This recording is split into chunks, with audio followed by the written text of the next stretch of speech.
देखिए भाई, तो लास्ट जो हम लोगों ने डिस्कस किया हुआ था, जब मैंने आप लोगों को बताया था, हम लोगों ने डिस्कस कर लिया था हिंदी भाषा का विकास, या आखिर हिंदी भाषा का जो विकास है वो कैसे हुआ, ठीक है।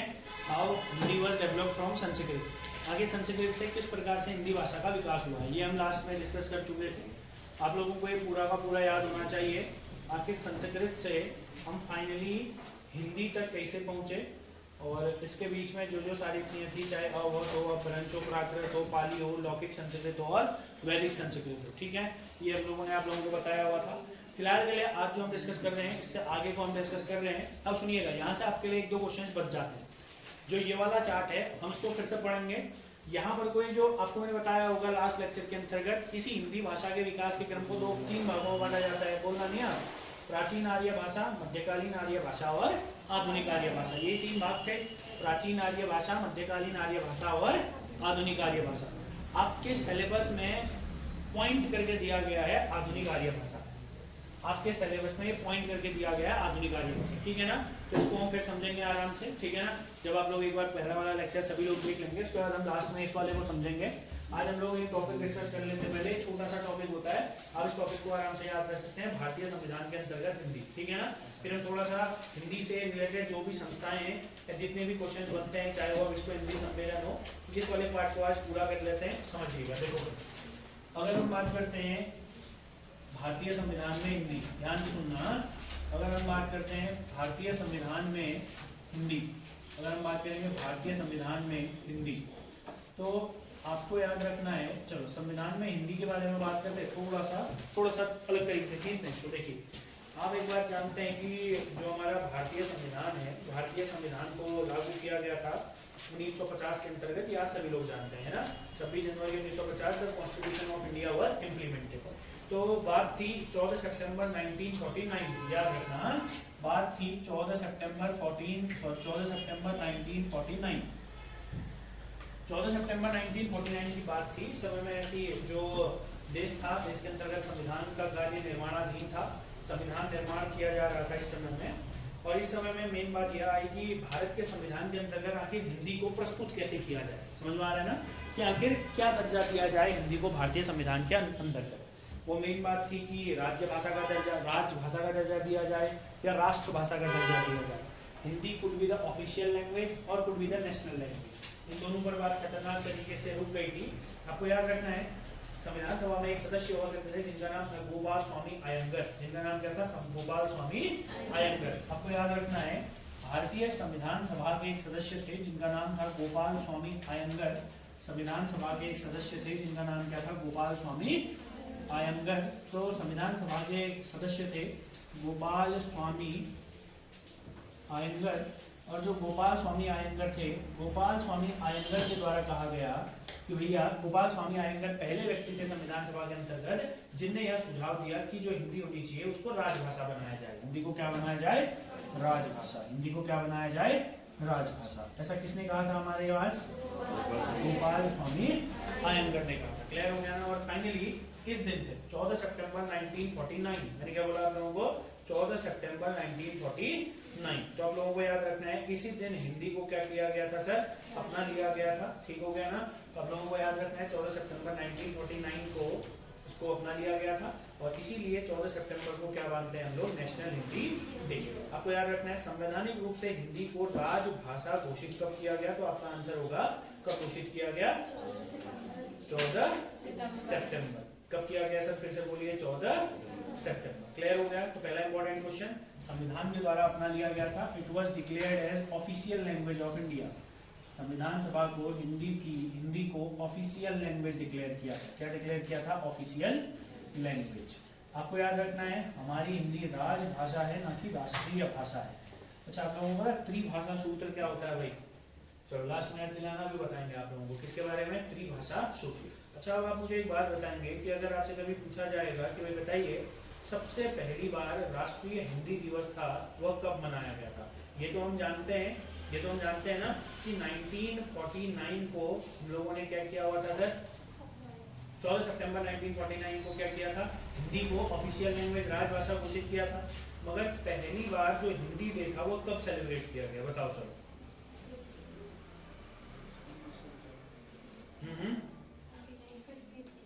1950। और बताओ बताओ बताओ, नहीं पता है? नहीं पता है? पहली बार हिंदी दिवस कब मनाया गया? अच्छा चलो एक और चीज बताएंगे, ध्यान से सुनो। 14 सितंबर को तो होता है नेशनल हिंदी डे। थोड़ा बहुत बेसिक भी क्लियर करते रहो, हाँ भाई बच्चों, घर पे साथ साथ। हाँ, और अब जानते हैं 10 जनवरी को क्या होता है? World Hindi day. क्यों होता है ये, क्यों होता है वर्ल्ड हिंदी डे? और 10 तारीख को ही क्यों मनाया जाता है बताओ? हाँ, पहली बार विश्व हिंदी दिवस मनाया गया था। कहाँ? भारत के अंतर्गत। कब मनाया गया था? 1975। क्लियर हो गया ना? आप जानते हैं 1975 पहली बार जो वर्ल्ड हिंदी कॉन्फ्रेंस थी, विश्व हिंदी सम्मेलन था, उसका जो वर्ल्ड हिंदी कॉन्फ्रेंस था वो कहाँ मनाया गया था सर? हमारे भारत के अंतर्गत मनाया गया था। इसीलिए क्या हुआ सर, पहली बार में इसको क्या किया गया था? बनाया गया था। 10 जनवरी को वर्ल्ड हिंदी डे क्यों मनाते हैं? क्योंकि इस दिन पहली बार क्या बनाया गया? वर्ल्ड हिंदी कॉन्फ्रेंस बनाया गया, विश्व हिंदी सम्मेलन बनाया गया था 1975 में। और आपको याद रखना है 14 सितंबर को नेशनल हिंदी डे तो होता है क्योंकि इस दिन हिंदी को राजभाषा घोषित किया। और जो नेशनल हिंदी डे है, तो इसको मैं मिटा देता हूँ, राजभाषा। नेशनल हिंदी डे है, पहली बार 1953 में मनाया गया था। अच्छा क्वेश्चन। भले ही हमने क्या करा, 14 सितंबर 1949 को घोषित कर दिया था, मगर पहली बार जो हिंदी दिवस मनाया वो कब मनाया? 1953 में मनाया। ये अच्छा क्वेश्चन है, याद रखिएगा, ठीक है ना? और वर्ल्ड हिंदी डे 1975। ठीक हो गया? चलो बढ़ते हैं आगे की ओर। गोपाल स्वामी अयंगार आपको याद रखना है। थोड़ा सा आगे की ओर बात कर लेते हैं। भारतीय संविधान के अंतर्गत हिंदी के बारे में हम बात कर रहे हैं। ठीक हो गया? चलो अब समझते हैं हम थोड़ा सा भारतीय संविधान के अंतर्गत हिंदी। आप जानते हैं भारतीय संविधान के अंतर्गत 2 जगह पर को हिंदी को रखा गया है। कितने जगह पर को हिंदी को रखा गया है? 2 जगह। बट उससे पहले एक और पॉइंट आप लोगों को बताते हैं। अगर कभी आपसे पूछा जाएगा कि वे बताइए हिंदी भाषी क्षेत्र या हिंदी भाषाई राज्य, हिंदी भाषा वाले राज्य, बताइए हिंदी भाषा वाले राज्य कितने हैं अभी वर्तमान समय में? देखो, अगर राज्य पूछेगा तो आंसर होगा 9, और अगर पूछेगा क्षेत्र पूछेगा तो 10। क्योंकि आपको याद रखना है हिंदी भाषा 9+1 मैं इसलिए कह रहा हूँ क्योंकि 9 तो है राज्य और 1 है यूनियन टेरिटरी। समझ में आ रहा है ना? 9 तो क्या है हमारे पास? राज्य, और 10 क्या है? 10 क्या है हमारे पास? Union territory. क्लियर हो गया ना? चलिए फिलहाल आगे की ओर बात कर लेते हैं। अब आपको याद रखने हैं कौन कौन से हैं। अब ध्यान से सुनना, हिंदी भाषी राज्य। अच्छा, एक और इम्पोर्टेंट क्वेश्चन बनेगा इसी के नीचे से, नोट करके। चलो पहले यही कर लेते हैं। बताइए हिंदी भाषी राज्य में एक यूनियन टेरिटरी तो कौन सी है दोस्त? दिल्ली है। एक यूटी तो कौन सी है? अब मेन बात है कि ये 9 राज्य कौन कौन से जहाँ हिंदी उनकी स्टेट लैंग्वेज है। हिंदी किस किस राज्य की राजभाषा है? क्या उत्तराखंड की राजभाषा है हिंदी? तो उत्तराखंड आएगा कि नहीं आएगा इसमें? बिल्कुल आएगा। सबसे पहले हम बात करेंगे हिंदी भाषा राज्य। ध्यान से सुनना, हिंदी भाषा में जो सबसे पहले आएगा वो अपना ही उत्तराखंड आएगा। मतलब हिंदी जहाँ की स्टेट लैंग्वेज है। उत्तराखंड के बगल वाले 2 राज्यों को याद रखोगे, हिमाचल प्रदेश और उत्तर प्रदेश। कितने राज्य हो गए हमारे पास? 3 हो गए। क्लियर हो गया ना? कितने राज्य हो गए हमारे पास? 3। कोई डाउट है 3 राज्यों में? थोड़ा सा और अगल बगल, उत्तर भारत के ही मेनली राज्य हैं। अगर थोड़ा सा और अगल बगल आते हैं आप लोग तो आ जाइए राजस्थान और हरियाणा। कहाँ आ जाइए? राजस्थान और हरियाणा। हमारे ही जस्ट बगल में है राजस्थान और इसी के जस्ट बगल में है कौन सा? हरियाणा। कितने राज्य हो गए? हरियाणा। कितने राज्य हो गए सर? 5। कितने राज्य और बचे हमारे पास? 4। अब थोड़ा सा बगल की ओर आते हैं। आपको याद रखने हैं झारखंड, छत्तीसगढ़। झारखंड और छत्तीसगढ़। फिर वो लोग कौन कौन से याद रखने हैं? थोड़ा उधर की ओर जाएंगे, जैसे आप झारखंड याद रखना है और अगला कौन सा याद रखना है? छत्तीसगढ़ याद रखना है। ठीक हो गया? झारखंड और छत्तीसगढ़ के थोड़ा सा बीच की ओर आओ, अंदर की ओर मध्य भारत के अंतर्गत सबसे इंपॉर्टेंट याद रखोगे बिहार और एमपी। झारखंड और छत्तीसगढ़ के साथ बिहार भी याद रखा जा सकता है, जस्ट बगल में ही है। और उसके जस्ट नीचे फिर को इधर लिख देता हूँ एमपी। तो 3 3 3 और 3 कितने हुए? 9। देखो इधर भाई मैप पे देख लो अच्छी तरीके से। ये उत्तराखंड है, उत्तराखंड के आसपास हिमाचल, नीचे उत्तराखंड, यहाँ पर वो क्या हो गया? हरियाणा। 4 राज्य तो यही हो गए एक साथ। 5वां यूनियन टेरिटरी यही हो गया। फिर देखो इधर आओ, बिहार, झारखंड और छत्तीसगढ़। ये 3 हो गए यहाँ पर को। ठीक हो गया? और उसके बाद कौन कौन से बच गए हमारे पास? कितने तो हैं?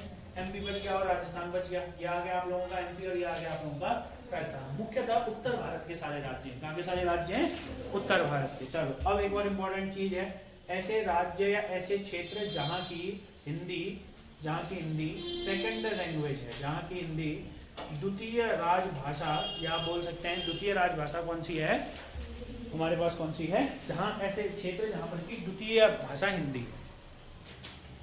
तो अगर आपसे पूछेगा ऐसे राज्य है, ऐसे क्षेत्र जिनका क्षेत्र दिल्ली राज्य के बारे में हम बात नहीं कर रहे हैं, बट आप फिर भी आप लोगों को याद रखना है। राज्य में 3 है, महाराष्ट्र, गुजरात और पंजाब। कौन कौन से हैं? महाराष्ट्र, गुजरात और पंजाब। महाराष्ट्र, पंजाब और महाराष्ट्र, पंजाब और गुजरात। महाराष्ट्र, पंजाब और गुजरात। और एक यूनियन टेरिटरी है अंडमान एंड निकोबार। एक union territory Andaman and Nicobar, 3 राज्य। तो 4 क्षेत्र ऐसे हैं टोटल जहां हिंदी उनकी द्वितीय राजभाषा है। कैसी राजभाषा है? द्वितीय राजभाषा। ये बेसिक है। अभी अब भारतीय संविधान में रिलेटेड चलते हैं। 14 सितंबर की कहानी याद रखिएगा, है ना। आयंगर साहब को याद रखिएगा। 14 सितंबर को पहली बार हिंदी को क्या बनाया गया? एक नेशनल लैंग्वेज बनाया गया। 10 जनवरी को वर्ल्ड हिंदी डे मनाते हैं क्योंकि इस दिन पहली बार भारत के अंतर्गत क्या हुआ? विश्व हिंदी सम्मेलन का आयोजन किया गया। संविधान सभा के सदस्य थे गोपाल स्वामी अयंगर, इनके कहने पर हिंदी को राजभाषा बनाया गया। हिंदी भाषी राज्यों की अगर बात करेगा तो 9, अगर क्षेत्र बात करेगा तो एक और जोड़ देंगे 10।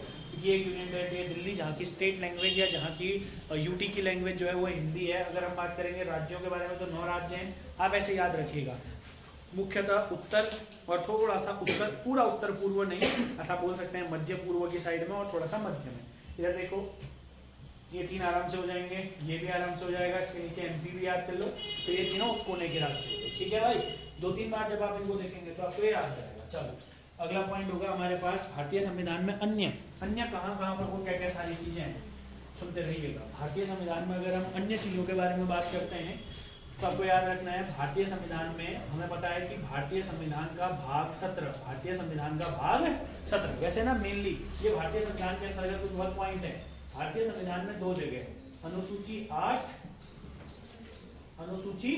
8 और भाग 17। अनुसूची 8 और भाग 17, शेड्यूल 8 और पार्ट 17 में क्या दी गई है? हमारी लैंग्वेजेस दी गई है। ठीक है दोस्त, लैंग्वेजेस दी गई है। अगर हम बात करेंगे यहाँ पर को, तो आपको याद रखना है 8वीं अनुसूची 8th शेड्यूल के अंतर्गत, 8वीं अनुसूची 8th शेड्यूल के अंतर्गत आप जानते हैं मूल अभी वर्तमान में 22 भाषाएं दी गई।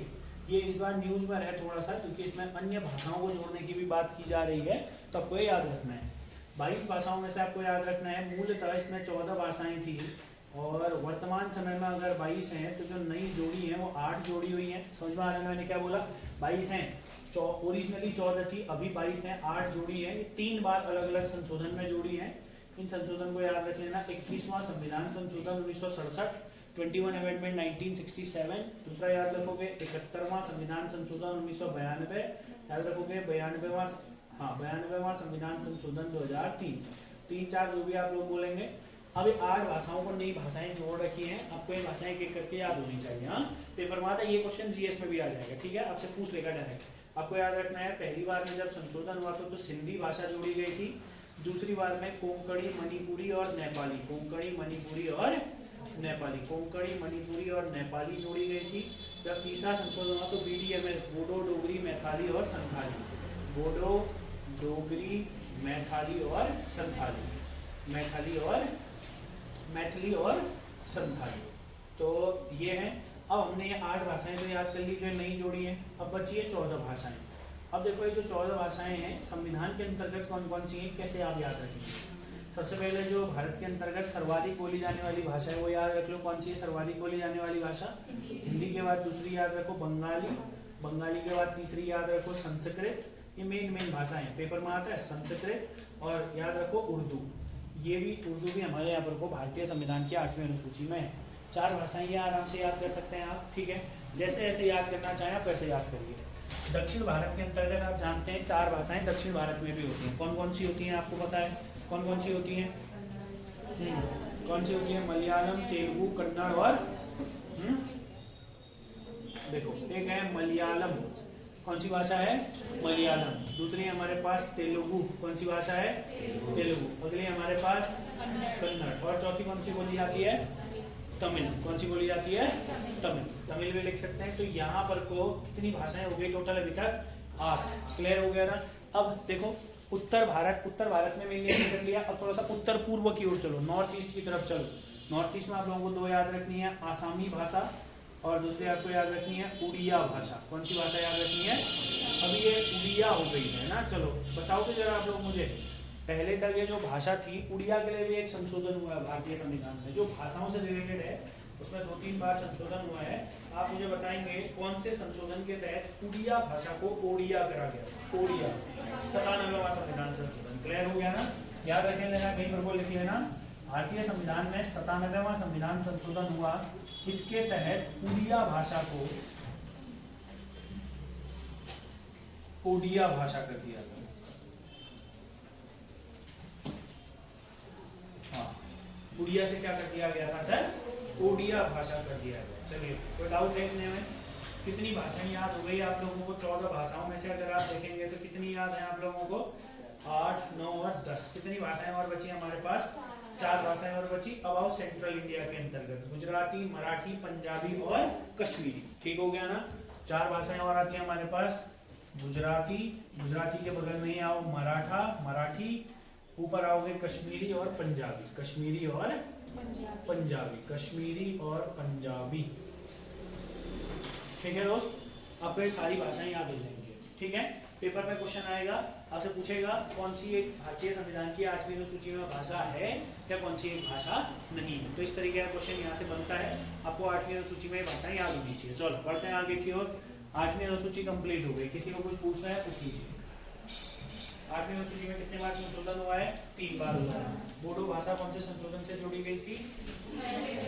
हाँ, कौन से? 92वां संविधान संशोधन। आगे की ओर बात करते हैं। अब हमारे पास है भाग 17। ये थोड़ा ज्यादा इंपॉर्टेंट है। कौन सा भाग है? भाग 17। सुनिएगा बहुत ध्यान से। थोड़ा सा बात करते हैं भारतीय संविधान के अंतर्गत भाग 17 के बारे में।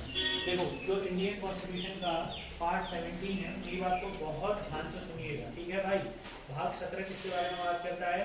राजभाषा। अनुच्छेद 343 से 351। अब सुनते जाना। भाग 17 में क्या दिया हुआ है बोला है आप लोगों को? राजभाषा।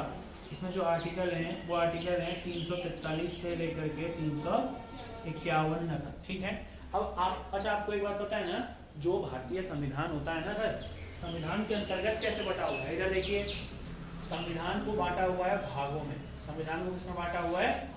भाग में, पार्ट में बांटा हुआ है। फिर भाग बटे हैं विषय में, भाग बटे हैं चैप्टर में। मैं मेनली चैप्टर लिख देता हूँ, खंड भी बोलते हैं इसको, है ना? भाग किसमें बटे हुए हैं? चैप्टर में। चैप्टर के अंदर फिर आते हैं आर्टिकल। क्या आते हैं? आर्टिकल के अंतर्गत आता है क्लॉज,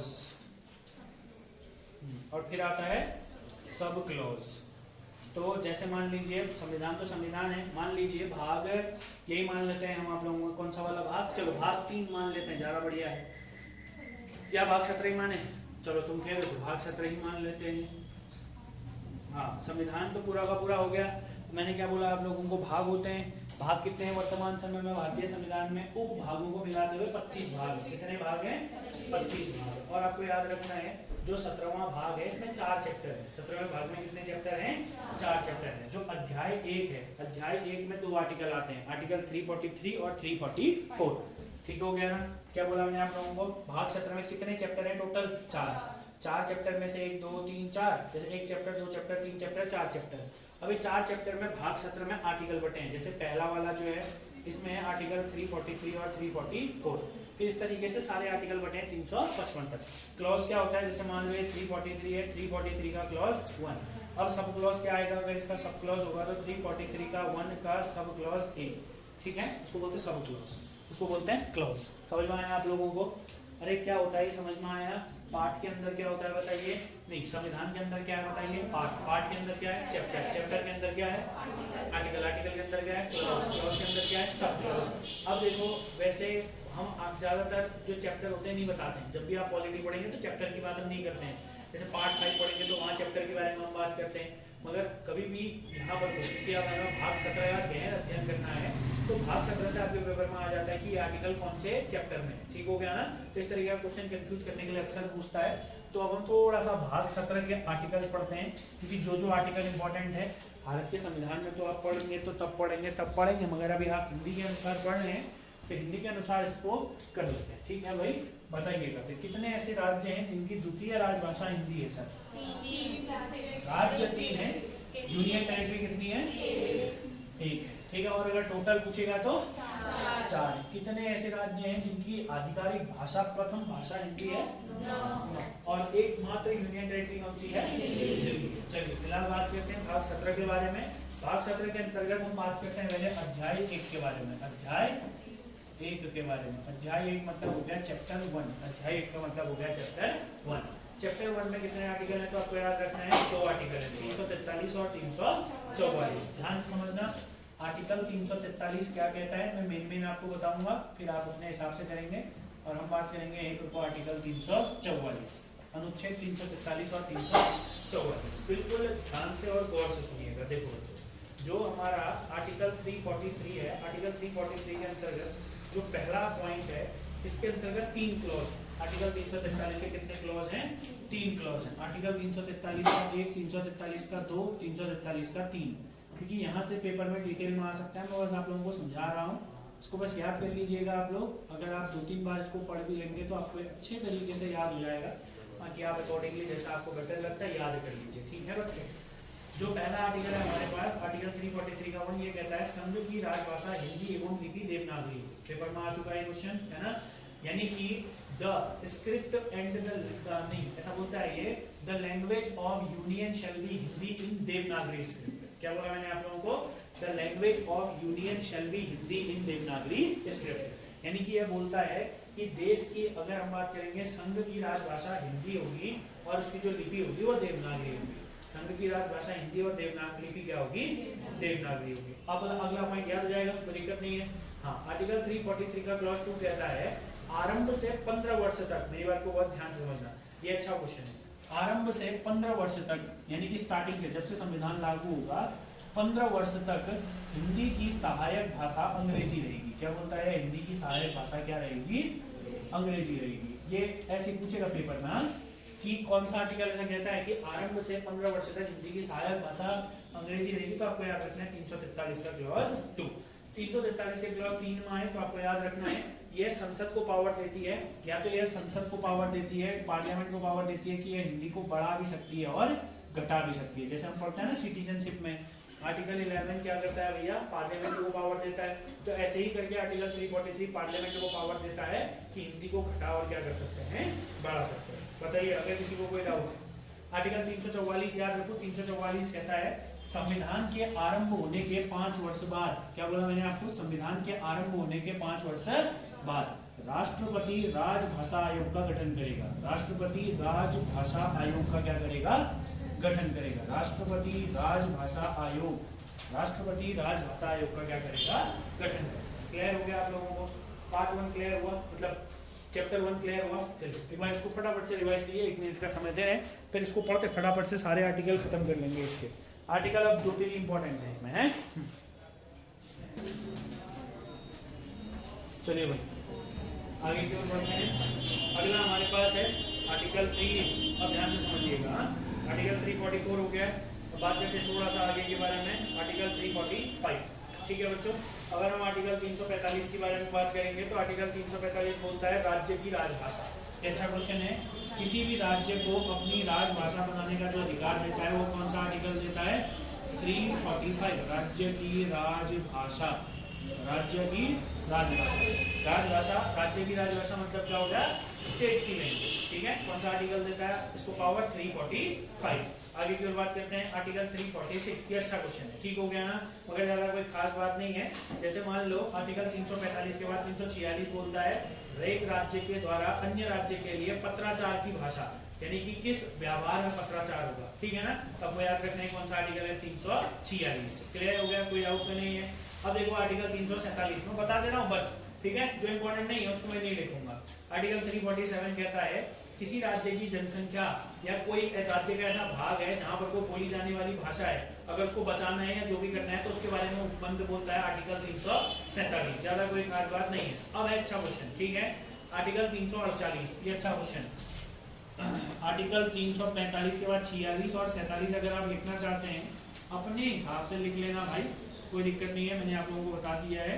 आर्टिकल 348, आर्टिकल 348, आर्टिकल 348 की अगर हम बात करेंगे, आर्टिकल 348 बोलता है हाई कोर्ट, सुप्रीम कोर्ट, जितने भी पार्लियामेंट में बिल जाएंगे, जितने भी अधिनियम आएंगे, high court as well as supreme court as well as all bill of high court and of parliament and state legislature, ये बोलता है कि इन सब की जो भाषा होगी वो अंग्रेजी होगी। कौन सी होगी सर? अंग्रेजी होगी। ये अच्छा क्वेश्चन है, ध्यान से समझना।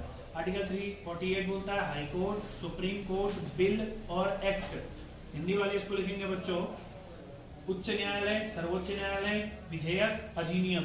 क्लियर है? फिर से सुन लीजिए, उच्च न्यायालय, सर्वोच्च न्यायालय, विधेयक और अधिनियम। इनकी जो भाषा होगी, इनकी जो भाषा होगी वह अंग्रेजी होगी। इनकी जो भाषा होगी वह क्या होगी? अंग्रेजी होगी। इनकी जो भाषा होगी वह इंग्लिश होगी। इनकी जो भाषा होगी वह अंग्रेजी होगी। समझ में आया आप लोगों को? इनकी जो भाषा होगी वह क्या होगी? इंग्लिश। ये पेपर में आता है, ठीक है। चलिए, आर्टिकल 349 राष्ट्रपति की सहमति के बारे में बात करता है। आर्टिकल 350 कोई खास बात नहीं है, फिर भी अगर आप लोगों को याद रखना है तो आपको याद रखेंगे। भारतीय अल्पसंख्यक जो इंडिया के अंतर्गत माइनॉरिटी होंगी, उनके हितों के संरक्षण के लिए भाषा के संरक्षण की बात करता है। मगर आर्टिकल 351 इंपॉर्टेंट है, ये पेपर में बार बार रिपीट होता है। हाँ, आर्टिकल 351 पेपर में बार बार रिपीट होता है। आर्टिकल 351 याद रखिएगा। आर्टिकल 351 बोलता है हिंदी भाषा के विकास के लिए निर्देश। क्या बोला मैंने आपको? हिंदी भाषा के विकास के लिए निर्देश, यानी कि जिसे हम लोग बोलते हैं directive for development of Hindi language. ये आता पेपर में, हिंदी भाषा के विकास के निर्देश। हिंदी भाषा के विकास के निर्देश। हिंदी भाषा के विकास के निर्देश। Development for directive for the development of Hindi language. Hindi भाषा का विकास कैसे, उसके निर्देश कौन देगा? संसद भी दे सकती है, कोई और भी दे सकता है। तो इसका अधिकार कौन से आर्टिकल में दिया है? 351 के अंतर्गत दिया हुआ है। कौन से आर्टिकल के अंतर्गत दिया हुआ है? आर्टिकल 351। कोई दिक्कत तो नहीं है? हिंदी भाषा के निर्देश कौन से आर्टिकल में दिए गए हैं बताइए?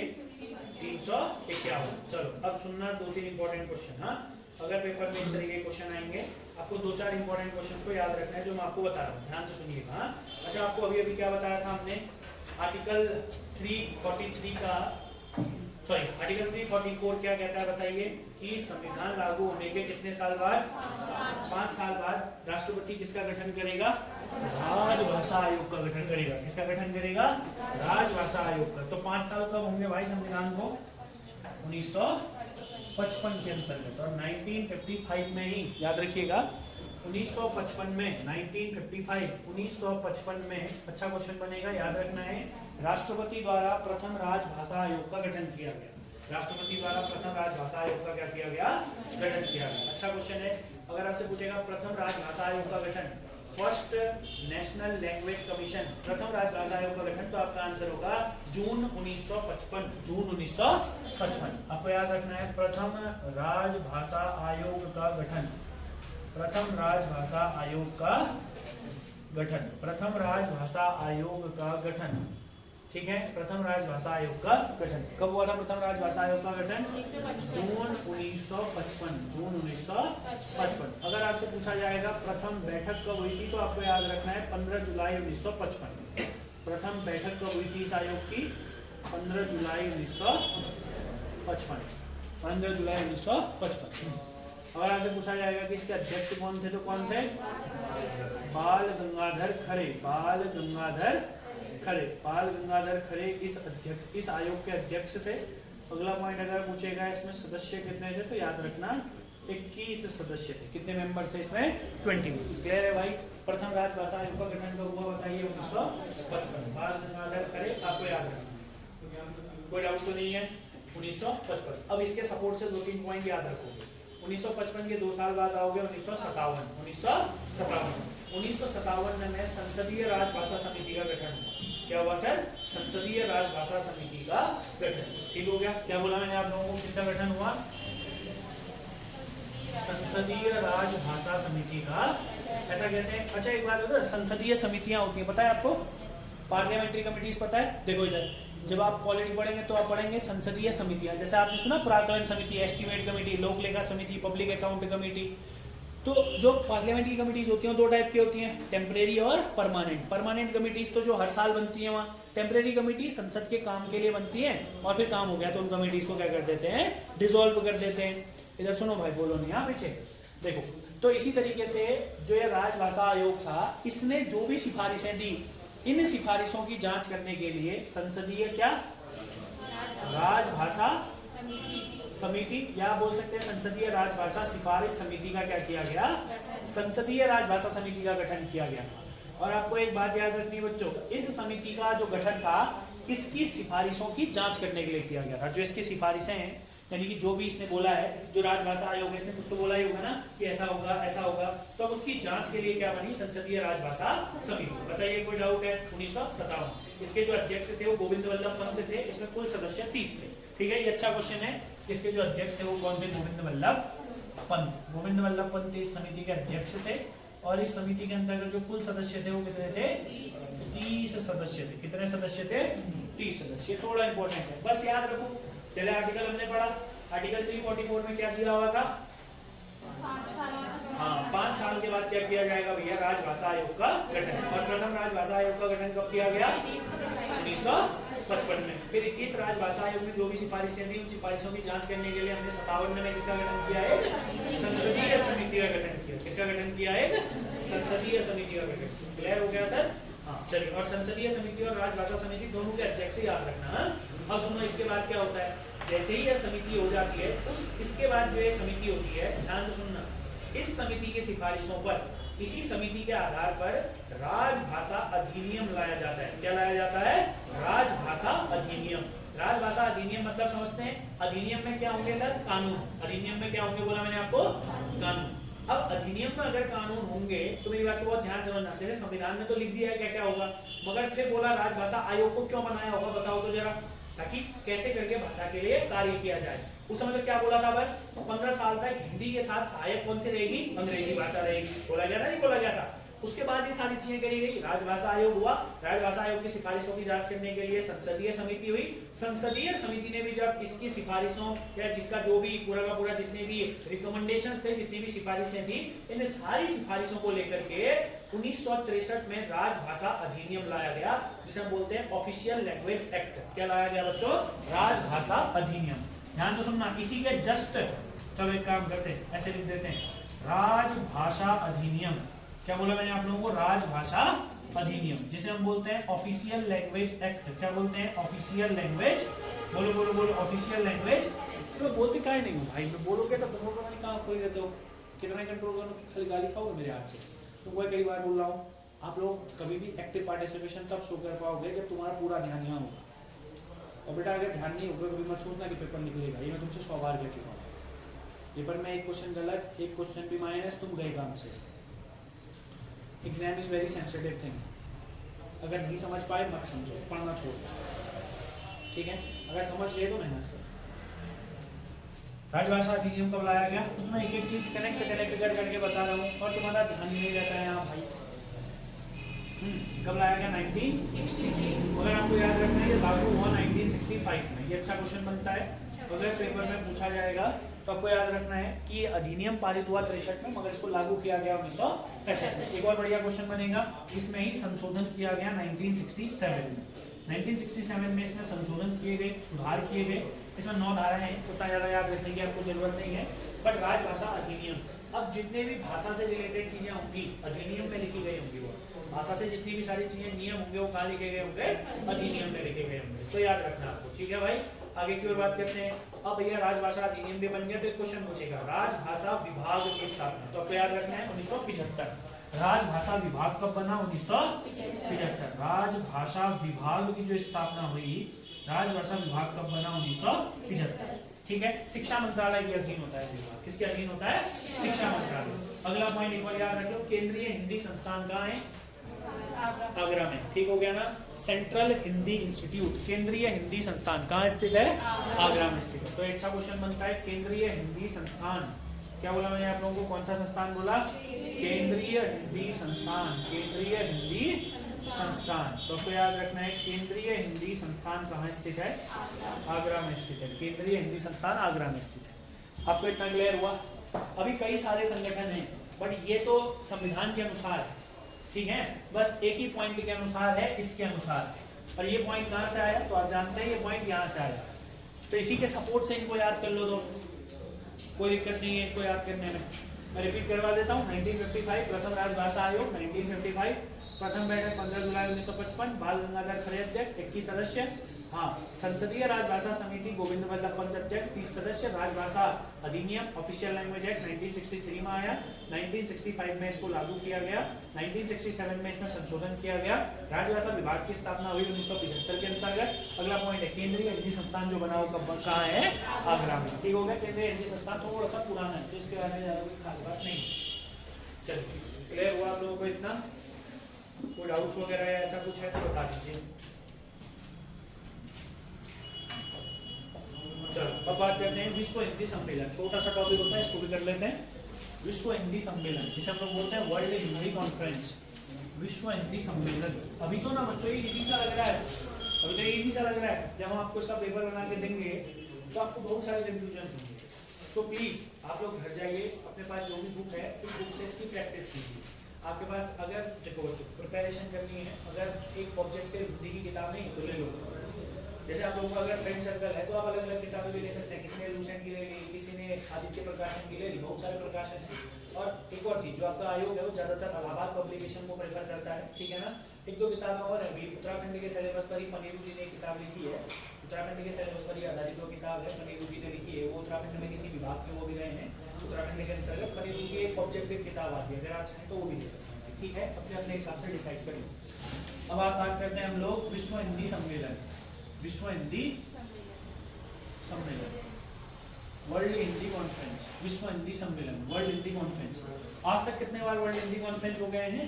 12 बार। कितने बार हो चुका है? 12। पुरानी किताबों में 11 दिखेगा, 2021 में भी 12वां हिंदी सम्मेलन होगा, ठीक है। कितने हिंदी सम्मेलन हो गए हैं आज तक? 12 हिंदी सम्मेलन हो चुके हैं। अगला एक क्वेश्चन आपसे पूछेगा कि जो वर्ल्ड हिंदी कॉन्फ्रेंस है इसका उद्देश्य क्या है, व्हाट इज इट्स ऑब्जेक्टिव। तो आपको एक बहुत अच्छा पॉइंट याद रखना है, इसका जो ऑब्जेक्टिव है वो क्या है, यूएनओ की आधिकारिक भाषाओं में हिंदी को जगह दिलाना, यूएनओ की आधिकारिक भाषाओं में इसको जगह दिलाना। यूएनओ के अंतर्गत वर्तमान में 6 आधिकारिक भाषाएं हैं। कितनी आधिकारिक भाषाएं हैं? 6। मैंने आप लोगों को बताया है, CPS करके आप इसको याद रखोगे। Chinese, French, English, Arabic, Russian और स्पेनिश, ये 6 भाषाएं हैं यूएनओ की आधिकारिक भाषाएं। और यूएनओ की आधिकारिक भाषाओं में हिंदी को भी मिलाने के लिए विश्व हिंदी सम्मेलन का आयोजन किया जाता है। और जो इसका प्रथम सम्मेलन किया गया था वह किया गया था 10 जनवरी 1975 नागपुर के अंतर्गत। कहाँ किया गया था? नागपुर के अंतर्गत। और यही तो कारण है कि हम इस दिन से क्या मनाते हैं, वर्ल्ड हिंदी डे मनाते हैं, ठीक हो गया ना। दूसरा आप लोगों को याद रखना है 1976 मॉरिशियस। मैंने आपको जब मैं वर्ल्ड ज्योग्राफी पढ़ा था मैंने आपको तब भी बताया था। दूसरा 1976 आपको याद रखना है, मॉरिशियस के अंतर्गत एक जगह पड़ती है पोर्ट लुइस। कौन सी जगह पड़ती है? पोर्ट लुइस, वहां इसका आयोजन किया गया था। तीसरा आपको याद रखना है 1983 न्यू दिल्ली। तीसरा फिर से कहाँ किया गया था? नई दिल्ली में किया गया था। तीसरा फिर से भारत के अंतर्गत हुआ था। कहाँ पर हुआ था सर? तीसरा विश्व हिंदी सम्मेलन नई दिल्ली के अंतर्गत हुआ था। और फिर आपको याद रखना है 10वां कहाँ हुआ था? हमारे भारत के अंतर्गत हुआ था। 10वां कब हुआ था हमारे भारत के अंतर्गत? 2015 भोपाल। 10वां हमारे भारत के अंतर्गत कब हुआ था? 2015 में कहाँ हुआ था? भोपाल में हुआ था। मध्य प्रदेश के अंतर्गत कहाँ हुआ था? भोपाल के अंतर्गत हुआ था इन 2015। 11वां 2018 के मॉरिशियस में हुआ था। और 12वां 2011 में 12वां 2021 के अंतर्गत कहाँ हुआ था? देवास MP में हुआ था। कहाँ हुआ था? देवास MP में हुआ था। और ये 12वां ही था, ठीक है भाई। आज तक भारत में कुल 3 बार हो चुके हैं, कितने? कुल 4 बार हो चुके हैं। भारत में आज तक कुल 4 बार हो चुके हैं। भारत में आज तक कुल कितने बार हो चुके हैं? 4 बार हो चुके हैं। 1, 2, 3 और 4। पहला वाला भारत में हुआ था 1975। तीसरा, पहला, तीसरा, 10वां और 12वां। पहला, तीसरा, 10वां और 12वां लिखे हुए हैं ऊपर भी, पहला, तीसरा, 10वां और 12वां, ठीक है भाई। तब कुल कितने हो गए हैं? 12। चलिए, समझ में आया आप लोगों को? अब 2-3 टॉपिक और बचते हैं आप लोगों के हिंदी में, जिनको हम अगले लेक्चर में डिस्कस करेंगे, ठीक है बच्चों? चलिए, ठीक है, फिलहाल के लिए इतना ही।